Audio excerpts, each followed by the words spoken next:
I'm Katie, and this is Sammy, and we are the co-coordinators of youth ministry for the Minnesota Annual Conference of the United Methodist Church. It is our goal to support, equip, and empower youth leaders, especially during this time, build community, offer trainings, and help you be the best youth leader that you can be. So on Thursdays, we're introducing the Youth Ministry CoLab, an opportunity for us to collaborate together around things that we're all trying to navigate right now. The first week of every month, we're going to bring a speaker training kind of thing for you, made just for you from us. And so we're excited to launch that this week. Yeah, and so our speaker this week is Tony Ducklow, and some of you may know his name. He was our event main speaker in 2019, but he is also the founder of Youth Ministry Land, the executive director of Summer Festival Camp, and then he also serves as the digital and youth ministry director at the Mill City Church in Minneapolis. So today, Tony is with us to share about the digital pivot that a lot of us are experiencing in youth ministry at this time.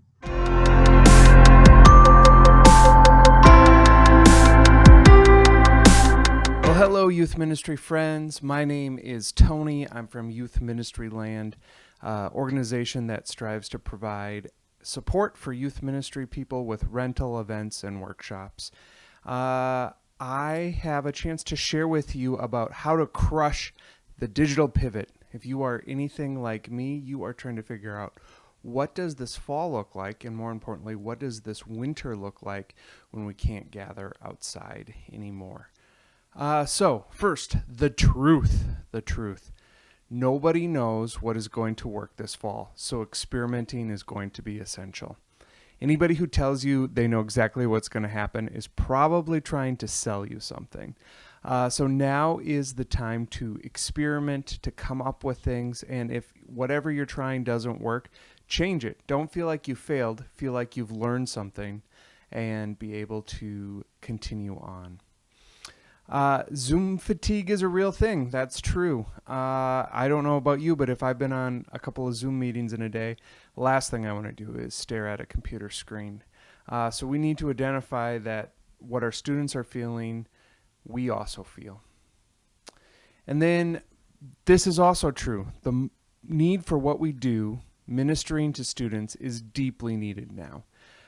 Students feel lonely and are looking for answers to big faith questions. And so just because it's hard doesn't mean that we can give up. Now is the time to lean in. And I'm guessing you're trying to figure that out if you're listening to a workshop like this. So a couple of ideas before we go digital. First, try to meet outside in person as long as you can. I don't know what that looks like for your group meeting in the parking lot, but I know many of us are just trying to figure out, how do we stay warm enough to meet in person as long as we can. Also, I really like this idea of relational canning, just like you would can goods for the winter. Spend time now in person with those important people, those key leaders, those students who are also leaders. As we still have time, try and preserve those relationships by investing in them now. And then start thinking about low contact winter fun outside. I don't know what that looks like for your group, if you can go sledding or something for an hour one afternoon, but what does low contact outside look like? Now would be the time to start thinking through those things. Okay, so moving more on to the digital world, I think contact work is going to be crucial in this time. What do I mean by contact work? I mean about going to where students are and spending time with them. My question for you is, what does that look like digitally? Where are your students spending their digital time? Are they hanging out on playing Minecraft or Rocket League or Call of Duty? Like, where are they spending their time? Is it all on video games? Maybe students are on social media. I'm guessing if your students are anything like mine, they have been on TikTok and getting into the whole TikTok culture and trying to figure out where your students are online digitally so that you can engage with them.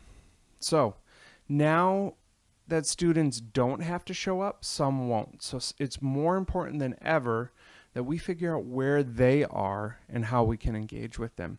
Maybe it's volunteering in a classroom, so you can help students that way, a digital classroom, that is. So where are they hanging out? Is it on TikTok? Is it on video games? Is it on Snapchat, Instagram? But just going to the space where students are to do what they call in Young Life, winning the right to be heard. If you show up, if you prove to me that you're invested in me, I will listen to some of the things that you have to share, especially around faith and the big life question stuff. So how can you earn that right to be heard? Well, show up constantly and take a good look at our parachurch friends. Study what they're doing. Read up on Young Life and Treehouse and Timber Bay and these ministries who are serving students who are outside of the church. I think we have a lot we can learn from them. Okay, how to have a fighting chance at your regular online meeting. I don't know that this is for sure going to work, but this will give you some of the best chances in my opinion. Think short. Brevity is key. Content should be like YouTube videos, no longer than 10 minutes. That 3 to 8 minutes is when our brain is super engaged. A lot of studies have showed we have trouble paying attention past 7 minutes. So if you can't capture your big idea in 7 minutes, break it into smaller ideas. Maybe you don't have a one talk, maybe you have a series, but keep your content short and punchy. That's what people seem to have time for these days. So the human brain can maintain its attention for about 7 minutes. And then another thing is think small and intimate with high engagement. What does it look like to do small groups online where maybe it's just 4 or 5 students with an adult leader versus the big group function? Maybe it's time to give up on big group and just think small and content consuming. So my rule of thumb is if there's a second page of Zoom screens for me, which is right around kind of the 9 to 10 mark, it's too many. So I really like to try and keep it to be 4 screens or 9 screens in my small groups, just so everybody can see each other. Another thing that I think is good is teach your students how to turn off their cameras and turn off your own camera. We spend too much time looking at ourselves during these meetings that it can be distracting. So another idea we're gearing up for in the ministry that I run is we're going to do a mentor program where students are paired one-on-one. I know that's small, it's intimate, right? It's just a leader and a student. And of course, you've got to find ways to do that with whatever your church safety, sanctuary kind of policies are. But what would it look like to have a mentorship program where each student was paired with an adult who was just connecting with them a couple of times a month, be it text message and one online hangout or something like that? Like, there's a lot of ministry that can be done in just that kind of small and intimate setting. And then small groups. I'm trying to keep mine to 9 screens or less. That might mean I have a couple of siblings on the same screen, but 9 seems to be about how many I can keep track of at the same time. Okay, here's a kind of a crazy idea that's really different than what we've been doing in youth ministry. But what if you experiment with delivering your content outside of the meeting? So you've got a really killer talk you want to give, or you want to teach some kind of short Sunday school or confirmation lesson. What if you filmed yourself ahead of time and sent it out on Wednesday and had students watch it? That'd be a way to keep it short, right? Then when you're meeting in person or online, it's all about the relational piece, the engagement piece, not about the content piece, right? Most students and adults have a lot of time right now to consume these things. What would it look like to provide it outside of your regular programming hours? And then I would consider, do you have a student in your youth ministry who's like a budding YouTuber or maybe a staff person who knows how to edit videos? Work with them. Make it kind of punchy. There's definitely a look to YouTube videos with the crazy fast zooms and the, kind of music and the hard cuts.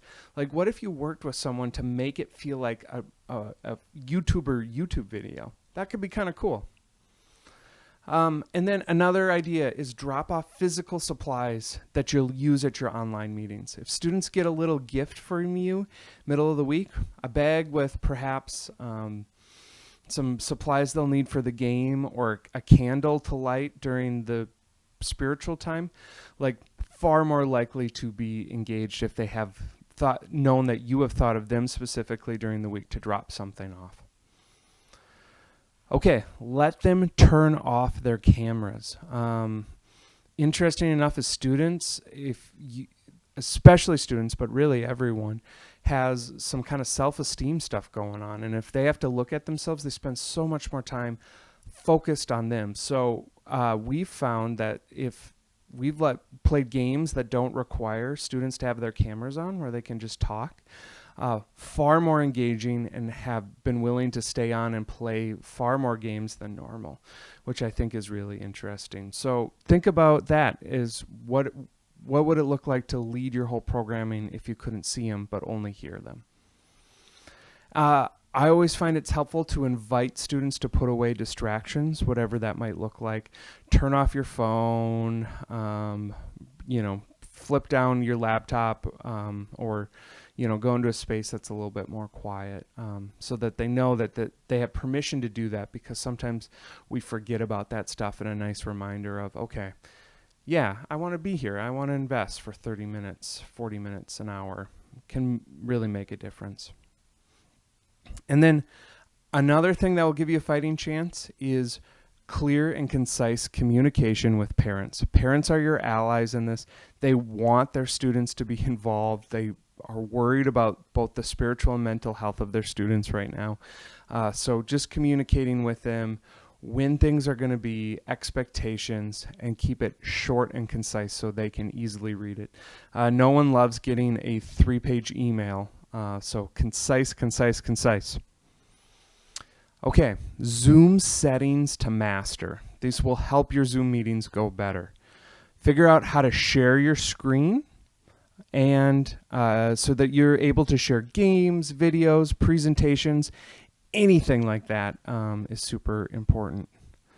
Also, I have seen virtual backgrounds become a huge distraction in youth group meetings, so if you can figure out how to turn those off, depending on your group, that might provide a less of a distraction. Also, for sure, you want to disable annotations and whiteboard, so that students aren't drawing on your presentation in the middle of it. I've definitely seen some rather distracting things, as you can imagine, show up in presentations that weren't disabled with middle school students. Also, this being said, is if you're like, I don't know how to do this, Google it. Just Google, how do I disable a background in Zoom or Google Hangouts or whatever platform you're using. It will guarantee pull up a YouTube video that will show you exactly how to do it. You want to be able to know how to mute everyone, so if things get out of hand, you can mute things quickly. Also, playing music. Super helpful to creating atmosphere. If you share your screen, make sure you can click the share sound button so that you can share music. Positioning of your camera. A lot of laptops give pretty unflattering positions. The looking up like this, no one cares about the bottom of your chin. It's not flattering. So figure out maybe how to get your camera a little bit higher so it's straight on so you can look at it. That can be good. Maybe you buy another webcam to put on the top of your computer so it's a little bit more high quality than the standard one that comes with your laptop. Those things can just increase the quality. Always try and look at the camera instead of your computer screen. The camera is usually a little bit higher, but it feels more intimate and connected if you can stare right into that computer lens or that webcam lens versus staring at the text that you're reading. A good webcam can make you pop, make you look shiny, make you look a little sharper in focus, make your meeting a little bit more high quality. I would say ditch the headset. Instead, try and get either like earbuds that you can run behind you with a microphone, or something, a microphone you can put on the desk, like a Blues Yeti microphone, something like that. You'll sound a little bit better, but also it won't look like you're, in the 1970s call center. And I know that's really a gamer look right now, but I think as a leader of a meeting, it's helpful to not have big old headsets on. Also, if you have bad internet, try running a line right into your router, like an Ethernet cord. You might need to get an adapter for your laptop or computer to be able to do that. But what will kill momentum in your meeting is if you are really choppy. If you're breaking up all the time, that'll be hard. So either go to a place with good internet or run an Ethernet cable right into your computer. Okay, a few more settings to master. I always like to restart my computer before big events. Kind of clears out the cache and just make sure your machine is running tip-top for those big things that you're doing. Be charismatic on camera. Try not to be nervous. Be excited. You might hate this, but on the camera, you should look like you love it. That will help convince students that this is a place that you want them to be. And then I think learning how to use polls, reactions, raising your hand, any of that stuff to create engagement, to make it not passive but active. So if you think about TV is a very passive thing, right? We sit down and we just kind of watch and there's nothing asked of us. This is different. We're not asking for passive. We're trying to create the most interactive things that we can, because passive we can't compete with. I don't know about you, but I don't have millions of dollars to create a high-level TV production. It's just me and a webcam.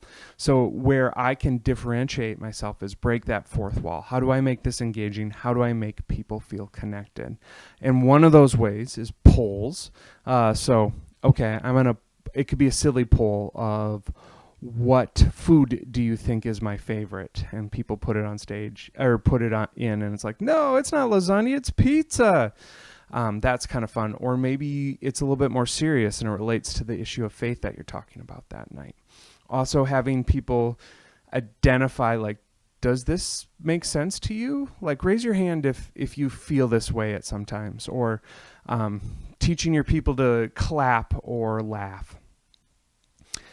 Breakout rooms are another great thing. Is like, if you need to break up the monotony, send people to breakout rooms for 10 minutes, give them an activity, a quick discussion question. Once again, trying to drive that engagement factor. One thing I missed is figuring out the mute piece of this. Is originally we were all great, like, let's mute everybody when I'm talking. But it feels so weird and quiet and dead without some actually like ambient noise of people laughing and talking. So I like to teach mic etiquette of, okay, leave your mics open, but don't eat in front of your microphone. Don't breathe really heavy in front of your microphone, but it's okay to leave it open because we want to hear people laughing, right? We want to hear people engaging with what we're talking about. So teaching etiquette versus muting everyone. Okay, how to spice up some of your Zoom stuff, some of your online stuff. There is a product that I just love. It's produced by Crowd Control Games. And they have two things. The first is ccg.buzz, free buzzer system. And there's a tutorial on how to use it. But you could have students buzz in so that you could call on them. And then they've got a product called Quiz Show, which is like Jeopardy that works with this buzzer system. So you can have students buzz in and try and answer questions. It's just brilliant. They talk a lot about it on their website and their blog. Check it out. I also love most of their products. Family Feud, I have found, works really great online too. And then something you can do to just like make it feel like a little bit of a high production is you can get a video template off of Video Hive if you have any video editing skills, like with Adobe After Effects or something. Or you could pay someone on Fiverr. And actually, I'll tell you what, if you send me your youth ministry logo, I will make you this identical thing I'm about to show you to just like beef up your meetings. This literally took me 3 minutes to throw together for a company that I did some work for called Tenet. Check this out.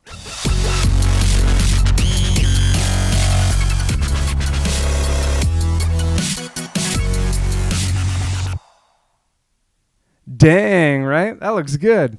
We could put your youth ministry logo in that, or there's tons of bumpers that are easy to create. I would be happy to do that for you, my friends. Okay. If you are looking for good free content, or not free, but cheap content, download Youth Ministry, DYM. Has all sorts of social games that you can post in your stories, on your Instagram, some spiritual stuff as well. So you don't have to create everything. For $3, $4, $5, you can buy something to throw on your stories to play story charades or some kind of trivia thing. I've seen this happen more and more in the corporate sector, but people trying to spice up their online meetings by bringing someone in. A couple of fun things you could bring in. A magician. There are specifically magician Zoom people who will come in and do a magic show all on Zoom. Super interactive, super cool. Worth checking out for sure. Many people know that I'm involved in an escape room. We have an online escape room and an online game show, but it's just not me out there. There's lots of online escape room things you could bring in to do with your students. Also, I've started to see improv groups like Comedy Sports in the Twin Cities do online meetings. So perhaps bringing someone in on a Zoom call might be a little bit more affordable than bringing someone into your church because no one has to travel, and could spice up your meeting. We talked about that, teaching mic etiquette over muting. It's good to keep your mics live, if at all possible, to have some ambient noise. And then go live randomly and do fun things. You probably have Instagram Live or Facebook Live on your computer. Easy to just quick hop on and maybe give away a prize or just ramble. See who shows up. The algorithms love live video, so could be kind of fun. Just going live randomly, and people, even if they're not watching it live, are more likely to see it later. And then I think the best games are the super interactive ones where you're not just watching, but ones where you're waiting, or ones that, ones that you're not just watching or waiting for your turn for a long time, but are super interactive the whole time, where you never know exactly when it's your turn. Those are the ones that keep me high engaged. So as you're looking for games, as you're picking out games, what are ones that keep the whole team, the whole group involved, that you don't have to wait for your turn for very long? And then here's a fun idea, is have dress up youth group nights. Theme it. Maybe you have Island Night. Maybe you have a Halloween night where everyone wears their Halloween costumes.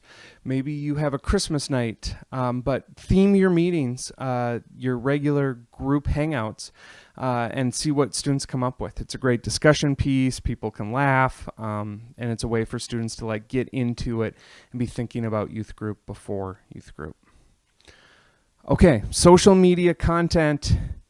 Wanted to give just a few ideas on how to create and think about content.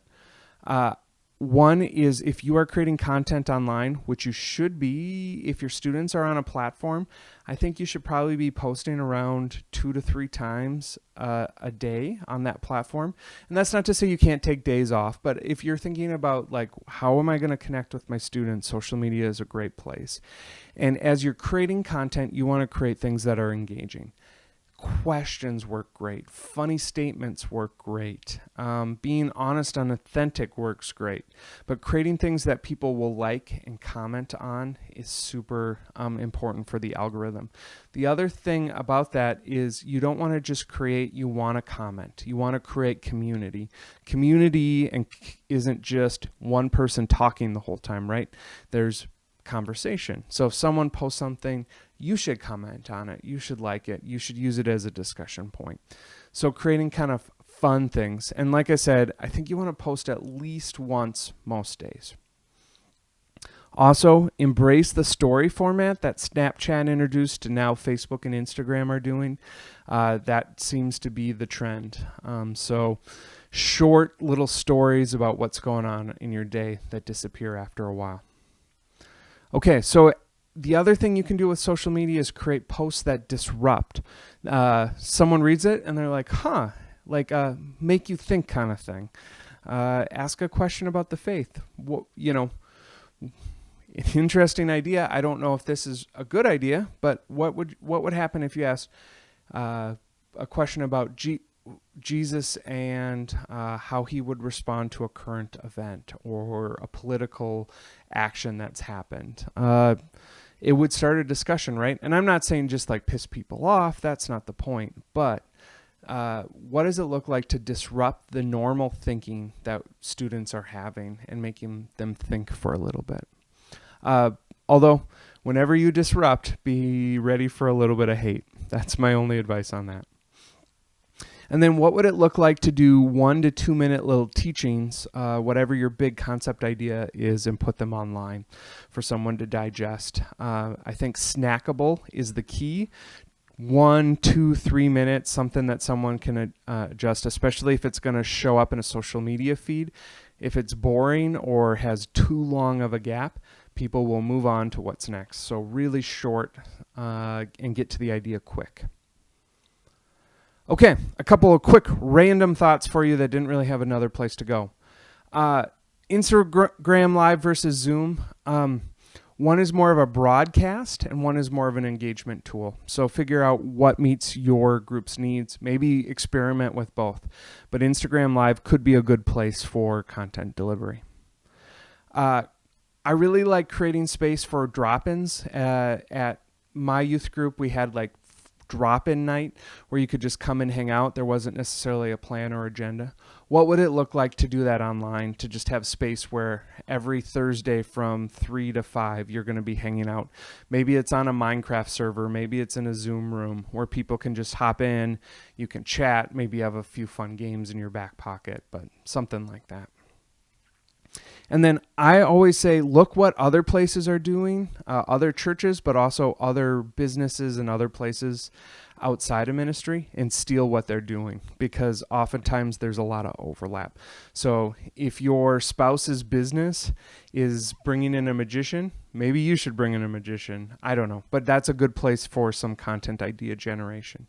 And if you're looking for a list of ideas or kind of how I come up with innovative things, you can go to my website, youthministryland.com, and I did a whole free workshop on innovation during the pandemic times.